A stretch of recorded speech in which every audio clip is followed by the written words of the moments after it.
a pushy broad from the Bronx, New York.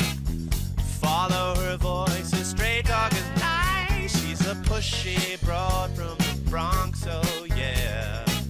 Don't be surprised if you wanna listen twice. Make decisions, find the right choice. Know yourself better, find your own voice. It's okay if you need help today, cause everybody needs a little push. From the pushy broad from the Bronx, New York.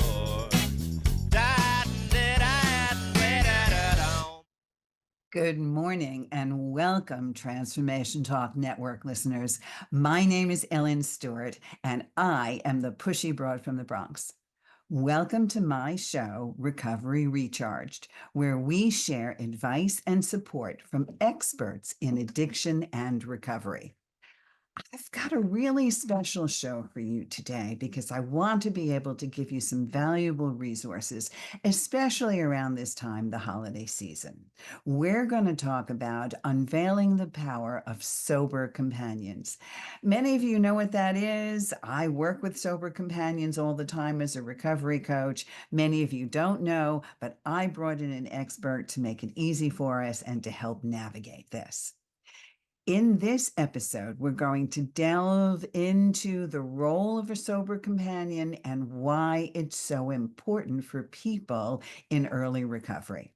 So, let me introduce my expert. His name is Greg Bernt, and he's been in the mental health and addiction field for nearly a decade. He's previously worked at-risk youth and teen parents in his hometown of Philadelphia. He's been in personal recovery, which he shares openly for 12 years, like the pushy broad who's going on 40 years almost, one day at a time, and draws passion and inspiration from his own experience in order to help others along their journey to wellness. He's also here with us as a clinical master's in clinical social work from St. Leo University. He is currently working with sober companions, and I'm very, very pleased to have him here to tell us all about it. The Pushy Broad from the Bronx and Recovery Recharge welcomes my guest, Greg Bernt. Good morning, Greg. How are you?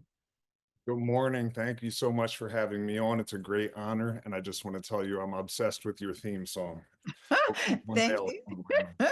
Thanks so much. I love the young man who wrote it for me, and I really do appreciate it a lot. So thank you so much. It stayed with me for a very long time. Okay, so I'm going to let you do this because you're the experts. Let's start by telling our listeners exactly what a sober companion does. So I could give you an unsolicited TED Talk and 7 billion answers to that because it really is individualized to each unique person and their needs. But in a general sense, it's one-on-one companionship and 24/7 around-the-clock care. And I'd say a sober companion guides, empowers, and equips the client or the person of interest with the requisite toolkit they need to succeed in their wellness journey, whatever that might look like, whether it's addiction, mental health, trauma, complex medical issues. So it can look a number of ways. So when you say sober companion, we actually mean when you say 24/7 attention, does that mean that someone actually knocks on your door, moves into your home or apartment, and stays with you 24/7?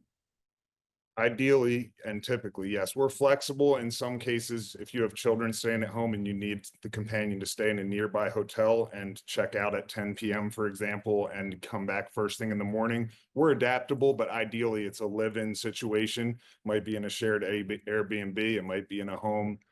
We get really flexible and creative with the solutions, but yes, ideally live in.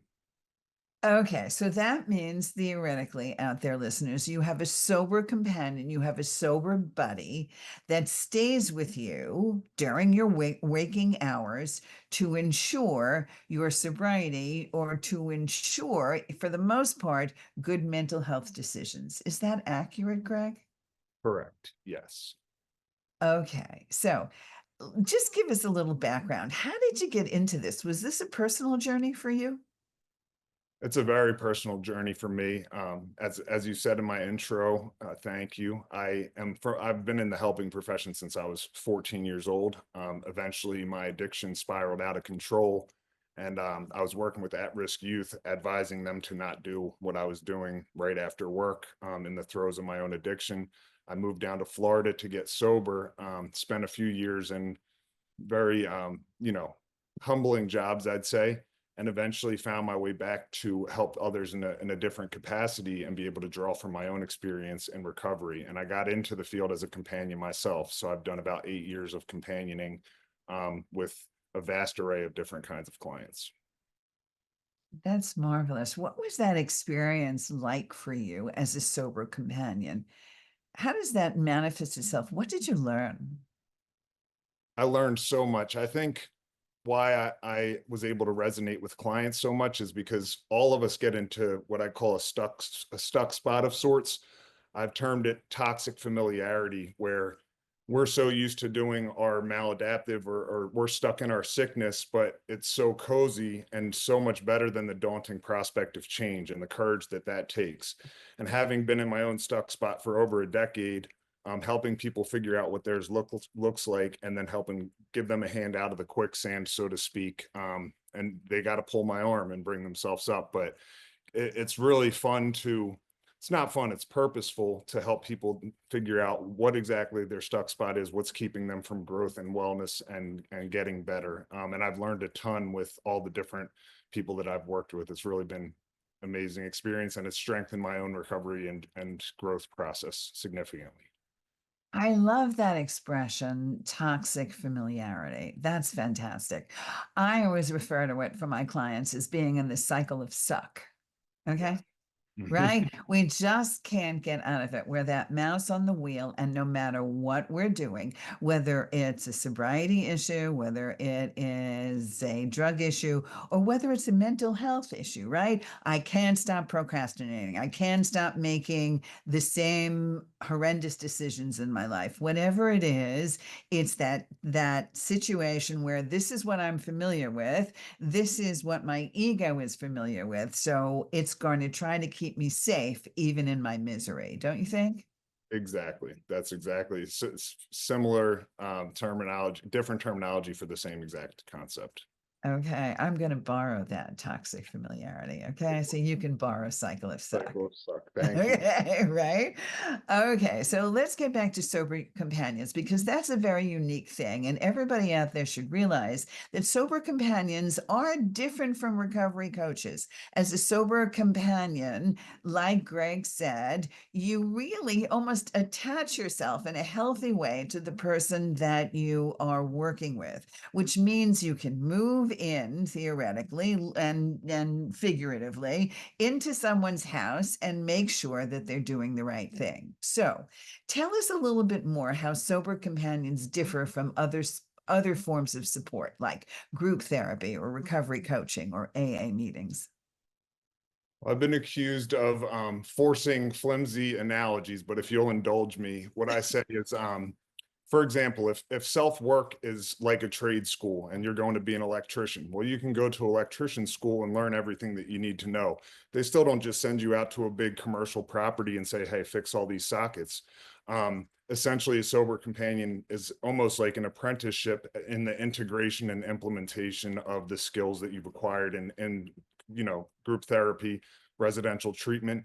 And it can also be used before to help get you to that point. But that's what's really cool about it, is because it's so individualized and because it's 24/7. They might have the best therapist on planet Earth or the best psychiatrist, best recovery coach, but you see them 1 hour a day. What happens when something comes up that's big and earth shattering, and you get emotionally dysregulated, or you need to process that with somebody, or you have a rough work day in conjunction with that, and now you're getting home and you're on your own, fresh out of treatment, trying to deal with life on life terms. I think it's incredibly beneficial to have somebody help you navigate that around the clock. And that doesn't mean be overbearing and police you or any of that, but it does mean be a resource for you to help navigate really difficult stuff in life, especially early in sobriety. I think that's a wonderful thing. I think if everybody came out of treatment or everybody that was looking to get clean and sober had a sober companion, they'd have a much better chance. So let's talk a little bit more about, kind of listing the kind of advantages that happen from engaging a sober companion. You mentioned a couple of them. What else stands out? I think we collaborate really well with other professionals, and ultimately we're trying to have the person of interest co-pilot in their own journey and not be driving the bus, but with us in the driver's seat, given navigation. So that might mean figuring out what their goals look like. I want to go back to school. I'm going through a messy divorce and have to figure out the financials. I'm trying to work on my mental health. I got depression. So then we would get an ROI sign from a psychiatrist in that person's case and work with them and get on the same page with, oh, they need a therapist, they need this support group, they need to be doing yoga in the mornings. And we're really an interdisciplinary team with a really great roster. So a fit is really important to have somebody work with the individual in a way that's going to click really well. But it can look such a different number of ways that really the sky's the limit. Okay, so you actually work for a company called Sober Companions. So if people are interested, based on the conversation we're having, where can they find you? You'll be posting the links, I think, at the end of this episode, but sobercompanions.com. They can reach out to me personally at gb@sobercompanions.com. And because of the privacy and discretion of our company, we don't do a ton of big marketing stuff, but reaching out directly is the best way to get in touch with us. So, what should be going on in someone's life to hire you? Oh, and I mean, I think one of the really cool things is the untreatable people with suicidality, people with really complex medical issues that otherwise would just be in an institution indefinitely. It can go from all the way to that we will cater something specific to your exact needs. Sometimes that means multiple companions and rotations. Sometimes it means an entire case management team around you. But anything from a desire to get sober, but being in the stuck spot in the pre-contemplative phase, all the way to try to integrate stuff after treatment. Or sometimes you might be in treatment and have to go to your brother's wedding or go to a funeral or if we have clients that are in Hollywood that sometimes have to go to an award show. And in those events, we can make sure that you get through whatever it is safely on a leave of absence during treatment. So it can really be before, during, or after there's benefits. It's like you're a shield in a way, a protective device, so that somebody makes the right decisions and is able to have that guidance and support. So, share a success story with us. Give us an idea of something wonderful that happened from being a sober companion and a client that you've dealt with. So I'll just draw from one recently that we're working with collectively as a team. There's a girl out in the Southwest who had suffered multiple overdoses and was really scared, but did voice a desire for change and had willingness, but just didn't know how to get there. So in some cases that might require an intervention, and we weren't closed off to that. We're always workshopping the best approach. But in this case, she said, I'd be willing to have a sober companion come help me navigate all these steps. How do I get a approved leave from work to go to treatment? How do I get all these ducks in a row logistically with my apartment and finances and everything else? And we had her go out there, and then our whole team collectively worked with the family to sometimes everybody's first impulse is to how do we leverage this person? In this case, we really sensed that there was internal motivation. So how do we nourish that and fan that flame to get this person to go of their own volition, because that has the best chances at long-term sustainable results. So this young lady just got out of treatment and asked for the same sober companion back and was in touch 2-3 times a week throughout the course of treatment. And now they're in the implementation phase. She's going to start her job back up. She's getting into yoga classes, getting plugged into a recovery community in her hometown, getting a therapist involved. We're working with the family to make sure they're honoring boundaries and everything. But That's been a recent really cool one to see a client that has willingness. They don't always, but even if there's a little bit, if there's a spark, we can fan the flame until it becomes a bonfire. And that's what we're seeing with that client right now. It's been really cool to watch. It's still early, but we are safeguarding them and providing a constant in the equation. And when the sober companion steps away, we don't just say good luck. We scale it back and taper it, so they'll be doing remote meetings and make sure that she's well resourced locally to keep up the momentum with what they've built thus far. That's fantastic. Can you tell me how young you would take them on? What's the age range? We've worked with high teenagers. We wouldn't work with an 11 or 12-year-old, for example, but 16, 17, 18. So we can work with young adults, and we're really flexible. I think in some instances they've made exceptions and worked with teen programs, and made it work, but typically in the high teens age bracket. And overall, approximately how long on average does a sober companion, in terms of weeks or months, spend with a person in need? So that ranges vastly. Some people that are on fire and everything's clicking and they just need to get a healthy transition into the real world from treatment, could be 2 to 4 weeks. Some people that have been to treatment 10 times and they really want to make sure it sticks, could be 1 to 3 months. And then we have some clients that we've had for 5 years because the reality of their situation is they're constitutionally incapable or have so many presenting problems and complex medical issues, and so much comorbidity, addiction, mental health, and medical, that they cannot live on their own. So we can trend them as close to independence and self-sufficiency as possible, but they'll always need some level of support. And a lot of times we're the last house on the block with that, because a lot of other places won't take them and their families don't want them in an uncomfortable living situation. I see. So what you're actually saying to me is that sober companions really tailor their approach to the age group and to the unique needs of the individual in recovery. Yes. So how does that work? How do you assess? So we typically take on a case. We staff everything every morning. So if we get a call from somebody that's listening to this, or a referral source, first of all, we make sure we're an appropriate fit. We don't take on anything that we don't think we'd be the right fit for, but most of the time we are, because we have so much creative license in our approach.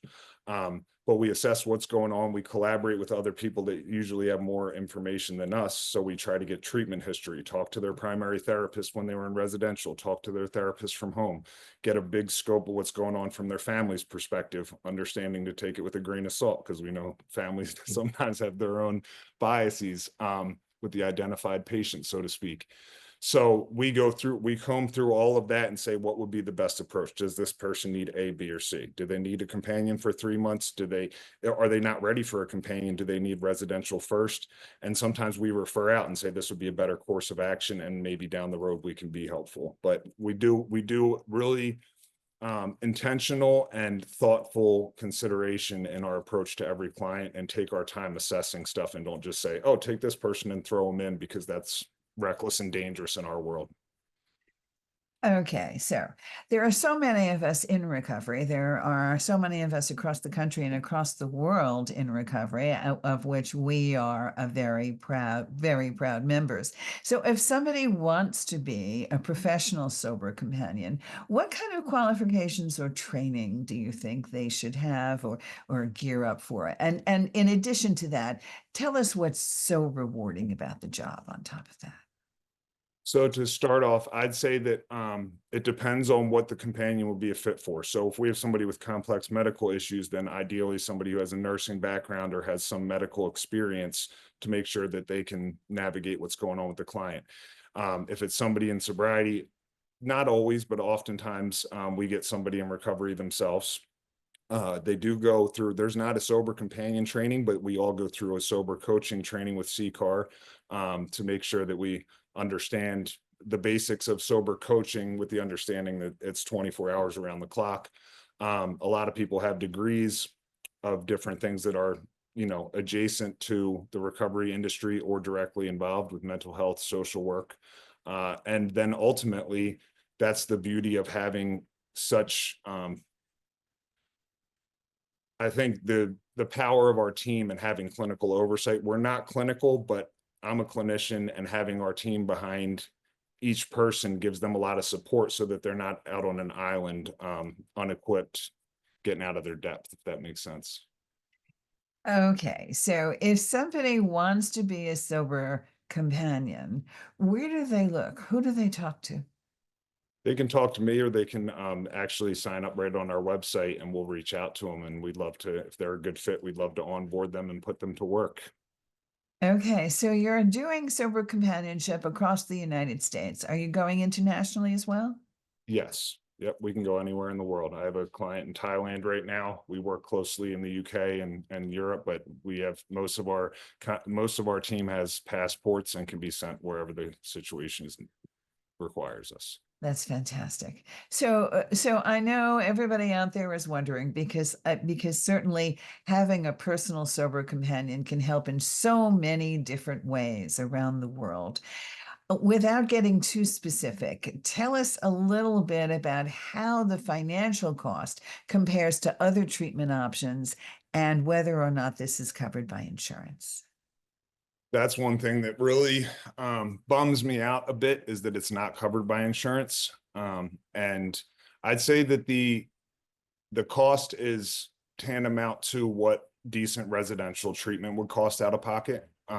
So depending on what the case is, because it varies depending on need and who we put on it, but in the same range as a 35 to $45,000 a month. And I hope someday that they take insurance, because quite frankly, a lot of days I feel like coming up on 12 years, I could use a sober companion myself still to I navigate. I completely understand, especially since they do a wide range of services. Yeah. So if someone is skeptical, if someone turns around and says, "Nah, I don't believe this is going to work," or is it, it's not going to be right, what do you say to those skeptics who say, you can't have somebody follow you around all day long? What do you say about the effectiveness of sober companions? Is there a way that you guys are measuring how successful it is? No, I hope that we do. What I would say in that instance, I typically don't like to feel a need to qualify myself. And I actually have clients that would openly say, if you ever need us to, talk about our own journey, our experience with you, we'll shout it from the rooftops, because they have such conviction based on their own success and their personal journeys that, discretion and confidentiality aside, they're like, we would talk to any other parents who are thinking of sending a loved one, because they firmly believe in our work and what it does. So that's a better testament than I could ever give. That's fantastic. And I'm sure that you have wonderful references and wonderful referrals. Okay, so now let's look at the family members. How can family members and loved ones support the relationship between the client and the sober companion? So one of the things I look for when I'm going to treatment centers, is one of the things that's of paramount importance is, what's your family work? Do you involve the families? Do you work with them directly? Well, it's awesome when they have family week and they're doing that all in residential. Those problems don't go away when they get out and their loved one is working with a sober companion. So we typically do sober companionship with case management and family coaching, ideally in the background, to help them manage boundaries, where to step in, where to step back out, where to give space, where to be supportive, help them, resource them for their own work. Because a lot of times the identified patient thing I talked about before is, oh, well, this, my kid's doing heroin, they're the sick one, they have the problems. Once that person starts getting healthy, it becomes glaringly evident how dysfunctional the family is as a whole, which most of them really are. And that's nothing wrong with them. It's just, it shines a spotlight on everybody else. And whether it's dysfunctional or just needs to do their own work and needs some support and deserves some support themselves, we're here, and depending on what the family is, to kind of help them navigate all that as well. We're not just working one-on-one with the companion. We're bringing everybody into the fold, because cohesion is the best results. It provides the best results. Well, as a recovery coach, I have been privileged to work with sober companions, and Greg and I are collaborating on a few things as we speak.